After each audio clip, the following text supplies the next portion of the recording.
মাথা গুলি লাগলে খুলি ভেদ করে বা স্কাল ভেদ করে বুলেটটা ভেতরে ঢুকে যায়। তো এই যে বুলেটটা ভেতরে ঢুকছে, এইখানে যে গর্ত করে ভেতরে ঢুকছে, এই গর্ত করার সময় প্রচন্ড গতির কারণে একটা ভ্যাকুয়াম ইফেক্ট তৈরি হয়। এই ভ্যাকুয়াম ইফেক্টের কারণে ক্রেনিয়াল ক্যাভিটি বা খুলিতে জায়গাতে জায়গাতে ফাটল ধরে। তো এই ভ্যাকুয়াম ইফেক্ট আবার নির্ভর করে বুলেটটা কত বেশি শক্তিশালী। যত বেশি শক্তিশালী বুলেট তত বেশি ভ্যাকুয়াম ইফেক্ট এবং খুলিতে ফাটল ধরার পরিমাণও অত বেশি। একটা বুলেট বন্দুকের মধ্যে ঢোকানোর আগে যে অবস্থায় থাকে এটা পুরোটা আসলে বুলেট না, শুধুমাত্র সামনের অংশটুকু বুলেট। আর এর পেছনের অংশটুকু দেয়া হয় সামনের অংশটুকু মানে বুলেটটাকে যথেষ্ট পরিমাণে গতিশক্তি দেওয়ার কাজে ব্যবহার করার জন্য। বুলেট সাধারণত লেড ধাতু থেকে তৈরি করা হয়ে থাকে আর এর শেপটা করা হয় অ্যারোডাইনামিক। তার মানে হচ্ছে বন্দুক থেকে বের হয়ে লক্ষ্যবস্তু পর্যন্ত যাওয়ার সময় তার যতটুকু দূরত্ব অতিক্রম করতে হবে, এই সময় সে যতটুকু বাতাসের বাধা পাচ্ছে এই বাধাটা যেন সব থেকে কম পায়, এরকম একটা শেপ দেওয়া হয়। আর বুলেটের পেছনের অংশের কেসিং এর মধ্যে থাকে মূলত গান পাউডার আর ছোট একটা প্রাইমার। বন্দুকের ট্রিগার যখন টানা হয় তখন ফায়ারিং পিন এই প্রাইমারে আঘাত করে, ফলে আগুনের স্ফুলিঙ্গ তৈরি হয়। এই স্ফুলিঙ্গ পাশে থাকা গান পাউডারে বিস্ফোরণ ঘটায়। এই বিস্ফোরণের কারণে সেখানে হাই প্রেসার গ্যাসের তৈরি হয়। এই গ্যাসই বুলেটের পেছনে প্রচন্ড রকম চাপ তৈরি করে, যার জন্য বুলেটটা এত বেশি গতিসম্পন্ন হয়। এখন আসুন দেখা যাক বুলেট শরীরে আঘাত করার পরে কি ঘটে। এক একটা আগ্নেয়াস্ত্রর বুলেট এক এক রকম হয়, এদের ক্ষতিগ্রস্ত করার ক্ষমতাও থাকে ভিন্ন। একটা বুলেটের আকার যত বড় হয় এবং এর গতি যত বেশি থাকে সে তত বেশি শক্তিশালী হয় এবং এর ধ্বংস করার ক্ষমতাও থাকে অত বেশি। বুলেট শরীরের যে জায়গা দিয়ে প্রবেশ করে সেখানে একটা টানেলের মতো ক্ষতবিক্ষত রাস্তার মতো তৈরি হয়। আর এর মধ্যে যদি কোনো বোন পড়ে মানে হাড় পড়ে, সেক্ষেত্রে হাড়ে ফ্র্যাকচার তৈরি হয়। ভিন্ন ভিন্ন মানুষের শরীর যেরকম ভিন্ন তেমনি তাদের ব্যথা সহ্যের ক্ষমতাও ভিন্ন। তবে যারা বুলেটের আঘাত এক্সপিরিয়েন্স করেছেন তাদের অনেকের মতেই বুলেট শরীরে ঢোকার পরে এক ধরনের বার্নিং সেন্সেশন বা জ্বালা পোড়ার মতো শুরু হয়। সেখান থেকে কিছুটা চাপের অনুভূতি হয় এবং তারপরে প্রচন্ড রকমের ব্যথা শুরু হয়। তবে এই এক্সপিরিয়েন্স ভিন্ন ভিন্ন আগ্নেয়াস্ত্রের ক্ষেত্রে ভিন্ন হতে পারে। যেরকম রাইফেলে যে বুলেট ব্যবহার করা হয় আর পিস্তলের মধ্যে যে বুলেট ব্যবহার করা হয় এরা কিন্তু সেম না। রাইফেলেরটার সাইজ এবং শক্তি অনেক বেশি হয় পিস্তলের বুলেটের তুলনায়। তো তার মানে হচ্ছে রাইফেলের গুলি গানের গুলি থেকে অনেক বেশি ড্যামেজ করার ক্ষমতা রাখে এবং অনেক বেশি কষ্ট দেওয়ার ক্ষমতা রাখে। এছাড়াও বুলেট কতটা বিধ্বংসী হবে সেটা আরো কিছু ব্যাপারের উপর নির্ভর করে। প্রথম ফ্যাক্টর হচ্ছে গুলিটা আসলে লেগেছে কোথায়। যদি হাত বা পা এরকম কোনো জায়গাতে লাগে তাহলে তুলনামূলক ক্ষতি হওয়ার সম্ভাবনা একটু কম। আর যদি অ্যাবডোমিনাল এরিয়াতে অথবা বুকের কোথাও লাগে সেই ক্ষেত্রে হচ্ছে আমাদের যে ইন্টারনাল অর্গান আছে যেরকম লিভার, কিডনি, ফুসফুস, এই অর্গানগুলো ড্যামেজ হতে পারে এবং এর সাথে সাথে প্রচন্ড পরিমাণে ইন্টারনাল ব্লিডিং হতে পারে। শুধুমাত্র ইন্টারনাল ব্লিডিং এর কারণেও মানুষটার মৃত্যু হতে পারে। এখন ধরা যাক গুলিটা যদি পেটেও লাগে, সেক্ষেত্রে স্টমাক বা ইন্টেস্টাইনে যদি লাগে মানে ভুঁড়ি বা এর নিচের নাড়িতে যদি লাগে, সেই ক্ষেত্রে ক্ষতিগ্রস্ত হওয়ার সম্ভাবনা তুলনামূলক একটু কম। তার কারণ হচ্ছে স্টমাক বা ইন্টেস্টাইনের ইলাস্টিসিটির পরিমাণ বেশি, মানে কিছুটা রাবারের মতো, যার জন্য গুলির শক্তি কিছুটা কমিয়ে দিতে ওরা সক্ষম। কিন্তু যদি কিডনি, লিভার এই সমস্ত কোনো অর্গানে লাগে তাহলে হচ্ছে তুলনামূলক ক্ষতি হওয়ার সম্ভাবনা অনেক অনেক বেশি। আর ফুসফুস হচ্ছে স্পঞ্জের মতো একটা অর্গান, খুবই সেন্সিটিভ। আপনি আঙ্গুল দিয়ে চাপ দিয়ে আসলে ফুসফুসটাকে স্ম্যাশ করে ফেলতে পারবেন। তো এর মধ্যে দিয়ে যদি গুলি প্রবেশ করে তাহলে হচ্ছে টানেলের মতো একটা বড় ক্ষত লাইন তৈরি হবে এবং এই জায়গাটাতে রক্ত আসার কারণে এইখানে রক্ত জমাট হয়ে যাবে এবং তার সাথে সাথে ইন্টারনাল ব্লিডিং হবে এবং এর সাথে সাথে শ্বাস প্রশ্বাস নেওয়া কষ্টকর হয়ে দাঁড়াবে। আর যদি বুলেটটা হার্টকে ক্ষতিগ্রস্ত করে অথবা হার্টের কোনো একটা অংশকেও ক্ষতিগ্রস্ত করে, সেক্ষেত্রে আসলে এই মানুষটাকে বাঁচানো খুবই কষ্টকর হয়ে যাবে। একটা বন্দুকের গুলি কতটা বিধ্বংসী হবে সেটা আরো নির্ভর করে কত কাছে থেকে গুলি করা হচ্ছে। খেয়াল করে দেখেন বন্দুকের গুলি যেটা মানে বুলেট, ও কিন্তু অনেক ধারালো কোনো একটা জিনিস না, একটা মেটাল। এই মেটালটা এত বেশি বিধ্বংসী হওয়ার কারণ হচ্ছে এর মধ্যে থাকা গতিশক্তি, মানে প্রচন্ড গতিতে এটা যে আঘাত হানছে, যার জন্যই এই এত পরিমাণ ক্ষতিগ্রস্ত বা এত বিধ্বংসী হয়ে উঠছে।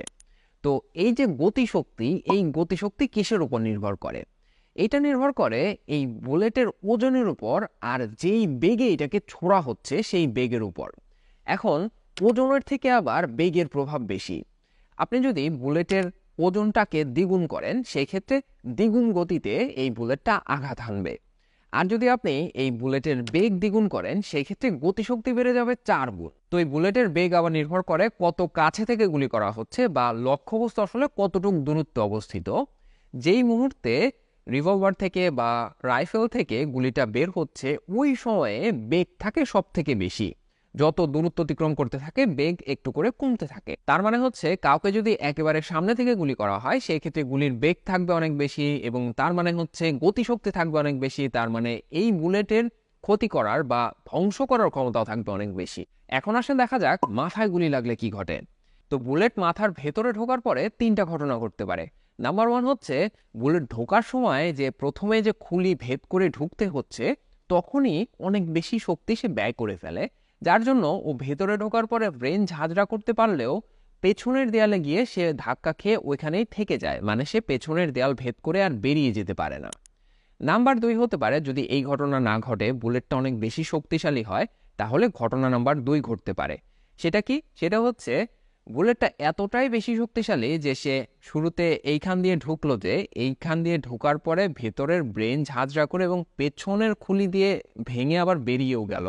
তো পুরো একটা টানেল তৈরি হয়ে গেল আর কি।